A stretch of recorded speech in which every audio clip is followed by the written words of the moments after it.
Dollar मंजूर नहीं तो यूएस को अलविदा कह दीजिए, ट्रंप ने भारत सहित ब्रिक्स देशों को फिर दी धमकी। अमेरिकी राष्ट्रपति डोनाल्ड ट्रंप अपनी अमेरिका फर्स्ट की नीति पर चलते हुए अब तक कई बड़े फैसले ले चुके हैं। चुनावी अभियान के समय किए गए उनके वादे सुनने में भले ही असंभव और हास्यास्पद लगे, लेकिन ट्रंप धीरे धीरे उन्हें पूरा करने की ओर बढ़ते दिख रहे हैं। चाहे वे कनाडा, मैक्सिको पर भारी टैरिफ लगाने की बात हो या फिर अवैध प्रवासियों को खदेड़ने के लिए सेना तक की मदद लेना, ट्रंप इन सब को लेकर एक्शन मोड में है। वहीं ट्रंप ने अपनी चुनावी अभियान के दौरान भारत सहित ब्रिक्स के सभी देशों पर 100% टैरिफ लगाने की बात भी की थी। इसे लेकर अब ट्रंप ने एक बार फिर खुली धमकी दे दी है। ट्रंप ने कहा कि इन देशों ने अगर डॉलर का विकल्प तलाशने की कोशिश भी की तो उन्हें अमेरिका में अपना सामान बेचने की इजाजत नहीं देंगे। ट्रंप ने शुक्रवार को ट्रुथ सोशल पर लिखा, ये सोच कि ब्रिक्स देश डॉलर से दूर जाने की कोशिश करेंगे और हम सिर्फ खड़े होकर देखते रहेंगे, अब वह समय खत्म हो चुका है। हमें इन विरोधी देशों से ये प्रतिबद्धता चाहिए कि वे ना तो ब्रिक्स की नई करेंसी बनाएंगे, ना ही अमेरिकी डॉलर की जगह किसी दूसरी करेंसी का समर्थन करेंगे, नहीं तो उन्हें 100% टैरिफ का सामना करना पड़ेगा और उन्हें अमेरिका की अर्थव्यवस्था में कुछ भी बेचने से हाथ धोना पड़ेगा। अमेरिका को अलविदा करने के लिए तैयार रहें। ट्रंप ने आगे कहा, ऐसा हो नहीं सकता कि ब्रिक्स अंतर्राष्ट्रीय व्यापार में या कहीं और अमेरिकी डॉलर की जगह किसी और करेंसी का प्रयोग कर ले, और जो भी देश ऐसा करने की कोशिश करेगा उसे टैरिफ का स्वागत और अमेरिका को अलविदा करने के लिए तैयार रहना चाहिए। ब्रिक्स समूह ने विकल्प तलाशने पर की है चर्चा। गौरतलब है कि डोनाल्ड ट्रंप ने अपने चुनावी अभियान के दौरान भी कई बार इस तरह की चेतावनी दी थी। दिसंबर में उन्होंने खुले तौर पर यह कहा था कि अमेरिकी डॉलर को कमजोर करने की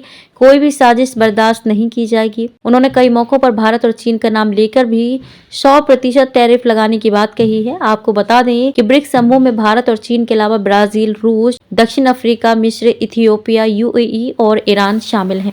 ब्रिक्स समूह ने कुछ मौकों पर अमेरिकी डॉलर के लिए दूसरे विकल्प तलाशने पर चर्चा की है।